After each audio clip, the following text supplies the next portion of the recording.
American Handgunner Insider. Hey folks, Tom McHale here with American Handgunner Magazine with another episode of American Handgunner Insider. Today we're going to talk about reloading your own ammo. And who better to do that than our hand-loading columnist, Lindsey Bertomen. And this sounds tawdry, but I met him in a bar in Montana. You remember that at I do. I think we were out visiting Blackhawk, and I didn't know you before then. And we got to talking about reloading, and I figured out he's an absolute nut, but he knows a whole bunch about what he's doing and still loves to experiment. Hasn't blown himself up yet. And I said, you know what? You got to write this column because it keeps it fun and interesting. And it is. I've been working on the next one of your columns for what we call our May-June issue. It'll be out in about 6 weeks or so. And it has to do with hammers and taking apart reloading presses and adding extra parts and mashing lead into copper and cutting lead wire. And it's, I'll save it for you guys to read when it comes out, but I kind of found it quite amusing. But the reason we're here today is to talk about new reloading gear. As you can probably tell by the chaos going around and the noise behind us, we're at SHOT Show, which is where everything that's anything gets announced, for the coming year. All the retailers and wholesalers are here, and they're looking at what they're going to order and stock for the coming years. I've been stuck here a lot. I know you've been out on the floors. So tell us about something you found that kind of struck your fancy. Well, I don't even know where to start because there is the gear this year is incredible. Now, I know that the reloading obviously there's always a steady platform. For example, I stopped by RCBS and they have, just the regular reloading equipment and everything like that. Mm-hmm. But at the same time, they're trying to do a lot of precision things with so if you're a rifle reloader, some of their bullet seating tools have a lot more precision and everything. So I'm excited to see RCBS. I live only about 3.5 hours south of them. So one of these days I'm going to get up to the factory. That would be fun. I'm dying to take a tour. Hornady. That would be a great pictorial thing. Kind of share with us I'd be delighted. How the whole process and everything. Yeah. Absolutely. Okay. That's on your list. It's a lot of fun. It's a beautiful area where their plant is and everything. So I'm dying to get up there. They focus on accuracy like most other reloading companies and everything like that. So they really have a lot of knowledge in the rifle area. And so does Hornady. So I stopped by Hornady. It was really cool because I was looking at the different presses and everything like that. Over the past, I've used a lot of different Hornady presses. So right. I have the lock and load. The lock and load AP. And I'm starting to add to it. So I have the case feeder and everything. I'm going to start getting those things just to see how they run and everything. Yeah. So I love Hornady. I love their precision. They're really fun to work with. Even as an end user, they're great. You can call them, and they have the same kind of reputation as Dylan for that, as an end user. But they had a case trimmer. Now, I love looking at case trimmers, and if you remember, when I write about 10 millimeter, there's a certain way to trim the cases. Yeah. If you want to load 10 millimeter, by the way, 10 millimeter is one of the easiest things in the world to reload, so it's a lot of fun to shoot that. Straight wall, readily available projectiles, right? Yes, yes. And you have all the power, and I have yet to have a 10 millimeter fail. So it's a lot of fun to shoot and reload and everything. But so I was looking actually for a case trimmer, and they have a new one that is such a simple operation. Case trimmers are simple. There's usually a rotating blade and they run the case up against it. But this one has an adjustable stop. It's a very quick adjustment and everything. And it actually runs, so you actually put the case holder into the adjustable stop and run the case up against it. And then you pull it back and you go plink, and it dumps right into an acro bin. And so it cuts down. So you're not placing and then manually removing every case from the... No, it's quick. And I can see rifle reloaders are going to drool when they hear about this. Oh, yeah. I'm talking to the guy that actually designed it. I'm sorry, I apologize. I don't remember his name or anything. So I put my hand on the motor and it's running. And we've been having this conversation over the running, trimming piece of equipment all of this time. And then, it has everything else, like the trim part falls into a tray that you can dump and everything like that. But I'm like, this thing is running. Right. I was amazed. But it's a high speed or low speed? Super high. What is it? Super high speed. People, you may think we're geeking out about this, but if you don't want to do all the placing and clamping and all that with a certain shell holder to, trim it and then remove all that, the only other option is the kind of case trimmer where you literally hold it with your hand. It goes up against the stop and it does a quick trim. But you do 50 of those in a row and you feel it. And it's not nearly as precise. So I love the idea of them kind of speeding up the unlocking part of the equation. So Yeah, I have to go it's look at that. unbelievable. Yeah. It's worth seeing. I was surprised it was still loading. It's still running while I was trying to mess with it. Yeah. So, but I come from the old Lee school where you actually you had a collet, you stuck the Yep. case on the bottom, you chuck that into your drill. So now you have a stop where you trim it.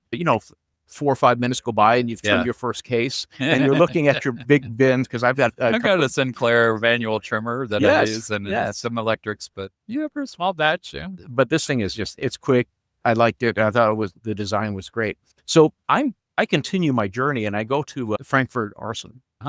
And there's a lot of things about Frankfurt Arsenal that I like. I use the regular press that actually doesn't have a shell holder in you. And so it's quick for me, especially when I'm experimenting with a load. And so I don't have to concentrate on that part. I just kind of a self-centering. Yes, it's adjustable and everything works well. And and it has a compound type of leverage on it. So you can adjust the leverage. So I do like that product. I came back and I wanted to look at make sure I get the nomenclature right. The M10, I think it is. I'm not sure, but it's their station progressive, and I've wanted to try one of those out. Okay. And I started looking at that, and there's two gentlemen that are standing next to me, and one of them he later introduced himself as Randall Bragg. I had to grab his card so I knew his name, and I started talking to him, and he's talking to another guy just next to him that had just walked by the booth. They're both from North Carolina, and the other gentleman was talking about, well, my basement is flooded and all of these things happened during the disaster. Yeah. And I started listening to what they were talking about. And this guy, Randall Bragg, was from a church and he was also from North Carolina. Right. And his church helped they're doing this right now, feeding the people that were displaced from Helene. And they started talking about, well, these resources they never came to us and that we never were helped and everything. So Karen, my wife Karen is with me right now. We were talking about that. And of course, what the churches do. And our church donates to one of the funds that help them, the Samaritan's Purse. And I'm just listening to them talk. In the meantime, Randall Bragg is working the press and he's pointed to everything like that. And I look at his name tag and I look at the counter on the press. And the name of the counter is called Braggin Rights. And I'm like, is that you? And so we're talking sort of about this, and then we're talking about the press, and he showed me all of these different press parts and everything. As it turns out, Randall Bragg, and once again, I have to look at his card. Braggin Rights Precision is a company that makes aftermarket parts to make reloading equipment better. Yeah. And he started talking about, well, there's an indexing pen that Dylan uses that he made a different one. And I'm like, use that pen. And then I started talking, and he's a small world at SHOT Show. And so because I had asked him why, and you're going to see this probably in an article, because I asked him, why does Mighty Armory, why are all your presses, are they equipped with Mighty Armory dies, which I love their dies. Yeah. And he said, well, we have a close association and everything. And anyway, we get to talking, and he starts talking about all of the different presses, the aftermarket parts that he's done with these presses, and what he's done to help reloaders and to tweak them. I could have just listened to this guy for 20 minutes, just talk about all the parts. So this is my promise. I'm going to get a hold of Randall, and we're going to sit down, and that's going to be an article there. We're going to talk about all of the different things. You've probably heard me talk about some of the things. The priming indexing sometimes can be on the progressive press and a Hornady. Yep. Sometimes that can be problematic. Well, he has a solution for it. He acts as a consultant to different places and helps all these different companies. So I'm just fascinated. I think it was from you where I read. See, that's the benefit. I get to read this stuff first about basically removing the sometimes kinks from the lock and load. Yes. Progressive press from the primer feed. Yes. So thank you for that. I'm still learning. I have to experiment. So, reloading is a separate hobby. So I am hand loading individually rounds. And sometimes I like to get on my progressive press. By the way, I'm an XL 750 convert. That is the fastest as far as being able to throw it. I use it for my 9mm. And if I do some range training, that's what I'm going to use. Yeah. And so I'm looking down the road. I went over to Dylan, and I started talking to them at Dylan, and I love those guys. Yeah. If you've ever had to use their customer service stuff. Yes, they're fantastic. And I'm thinking, I may just try loading 38 on an RL 550. And so we started walking through that. I've never used a 550. Oh, I have a 550. I love it. And they are fantastic. I got it. And I was talking to a guy at Dillon, their media guy at the time. And I said, I need to get a new progressive. I want to try don't want to try Dillon progressive. And he goes, you need the 550. I'm like, yeah, but it's manual indexing, which means if you're not a geek reloader, you got to turn the shell plate between every round. And he said, yeah, you don't want it. You use a 550. Yes. And you know what? He was right. I absolutely love the 750 and the 1050, all those. But boy, what a great press set is for most anything. You have control. I'm in. It's still fast.